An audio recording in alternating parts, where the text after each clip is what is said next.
she's right, like it or not.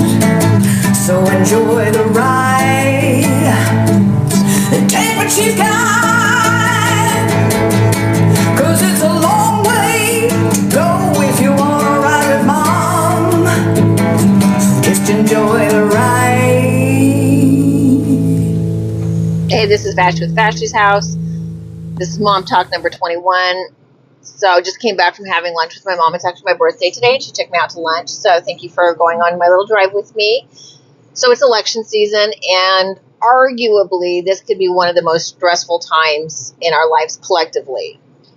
And, you know, watching the debates, all the stuff coming through our social media accounts, all of it could be very triggering.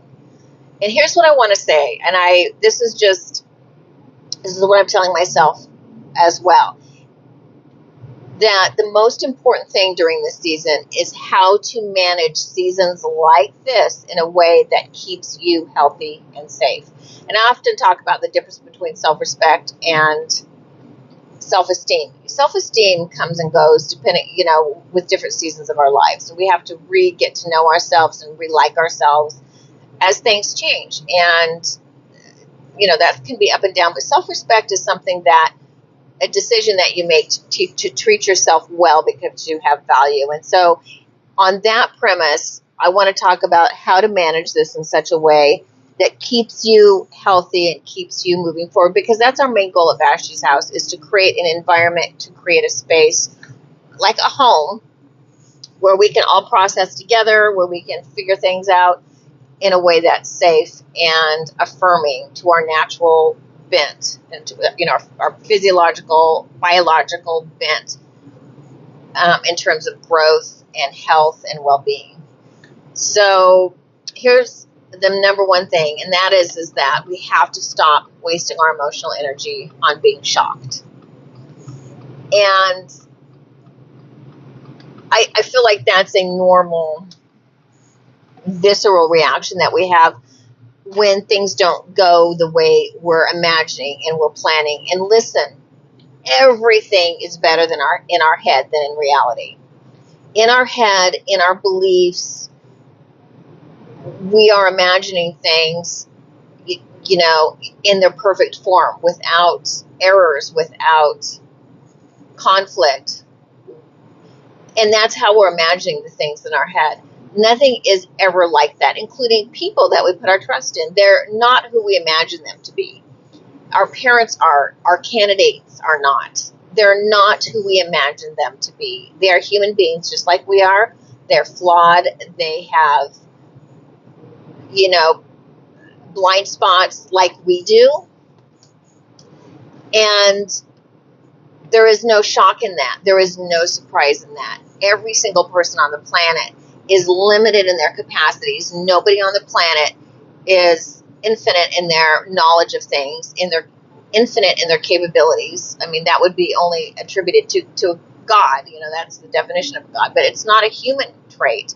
And so we no longer have to be acknowledging that. It's the time for being shocked and appalled and traumatized and triggered that your candidate, your parent, your friend, your mentor, your coach is in fact flawed and has limitations. The time for being shocked about that is over. It's time as adults that we understand and acknowledge that we are all flawed, that we all have limitations, and that none of us can produce what we are imagining in our head.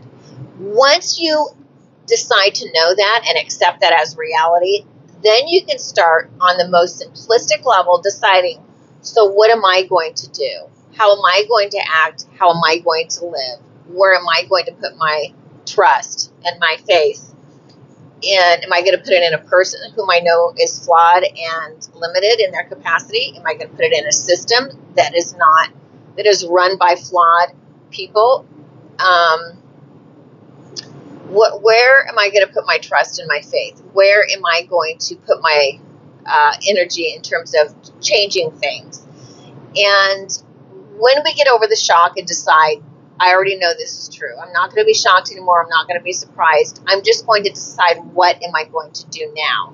When things are revealed, when limitations are exposed. And I can tell, as a parent, when when my kids finally admitted, okay, mom is limited in this area, of course there's a moment of anger and even a sense of betrayal, possibly, that she deceived me. And maybe I thought I was better than I was, whatever.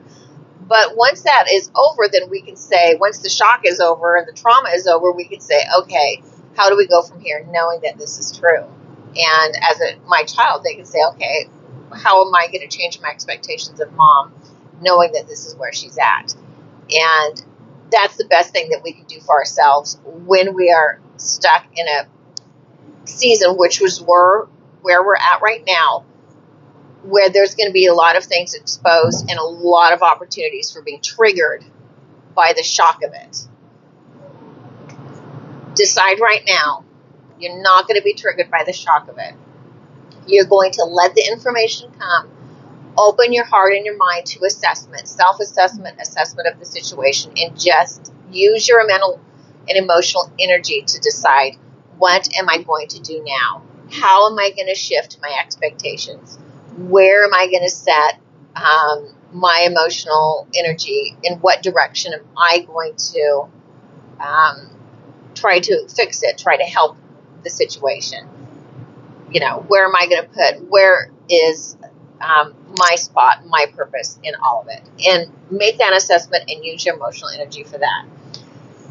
This is a talk I'm giving myself as well. And we will all be way healthier to move forward, healthier and more collaboratively and more unified, if we eliminated that part of our interactions.